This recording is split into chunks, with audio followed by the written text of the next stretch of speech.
ఇలాంటివి విన్నప్పుడు జనాల్లో ఒక అవునా! అలా జరిగిందా? అయితే మనకు కూడా ఛాన్స్ ఉంటదేమో అన్న ఒక ఆవేశంలో ఏదైనా స్టార్ట్ చేయొచ్చు. దీనివల్ల నష్టం ఏమైనా ఉందా? లేకపోతే లాభం ఉంటుందా? లేకపోతే నిజంగా తగ్గే అవకాశం ఉందంటారా? నష్టం అయితే లేదండి నిజం ఓకే. చెప్పాలంటే. బికాస్ టర్మరిక్ ఇది ఏదేదో కొత్తది కాదు ఇందాక యాంటీబయోటిక్. చెప్పుకున్నట్టు. It has high antioxidant and anti inflammatory properties. So, but diet alone cannot cure cancer. Diet alone cannot cure cancer. It acts as a supportive treatment. And పచ్చివి తినొద్దు అని కొంతమందికి చెప్తూ ఉంటారు క్యాన్సర్ పేషెంట్స్‌కి. లైక్ పచ్చివి అనంటే మే ఇంక్లూడ్ ఫ్రూట్స్, వెజిటబుల్స్ ఇవన్నీ కూడా ఇప్పుడు ఫర్ ఎగ్జాంపుల్ మనం ఉన్నాం సార్. అటు ఇటు తిరుగుతూ ఒక క్యారెట్ తినేస్తాం అలా. అటు ఇటు తిరుగుతూ బీట్రూట్ తినేస్తాం. లేదా ఫ్రూట్స్ ఏవైనా యాపిల్ ఏదైనా కనిపిస్తే తినేస్తాం.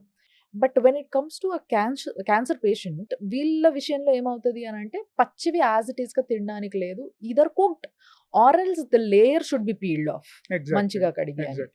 సో ఇందాక చెప్పిన కాన్సెప్టే అండి. వీళ్ళకేంటంటే వైట్ బ్లడ్ సెల్స్ అనేది తక్కువగా ఉండటం వల్ల during chemo period okay. Immunity power అనేది తక్కువగా ఉంటుంది. సో, హుహుహు. పచ్చివి తిన్నప్పుడు ఏంటి అంటే మన కంటికి కనిపించనివి అవన్నీ కూడా లోపలికి వెళ్ళి ఫైట్ చేసే కెపాసిటీ లేక ఇన్ఫెక్షన్ వచ్చే ఛాన్సెస్ ఉంటాయి.